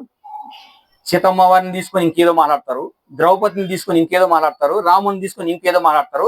ఇవన్నీ కూడా కర్మల రూపంలో వాళ్ళ అకౌంట్లో పడతాయా, పడవా? అమ్మయ్యా, ఇప్పుడు అర్థమైందా కర్మలు ఎందుకు పెరుగుతున్నాయో? అజ్ఞానంతో మాట్లాడిన ప్రతి ఒక్క మాటకి మీరు కష్టపడక తప్పదు, దుఃఖపడక తప్పదు. ఇక మీదట మనం ఏం చేయాలి? ఇప్పుడు చెప్పండి. అయిపోయింది, ఇంకేం చేయలేం. కానీ ఇక మీదట మన నోట్లో నుంచి మాట ఎలా రావాలి? తెలిసి రావాలా, తెలియకుండా రావాలా? అమ్మయ్య, మాట్లాడొద్దు కదా. ఓకే, అర్థమైందండి. సో ఈ రోజు మనం ఏం లెసన్ నేర్చుకున్నాం?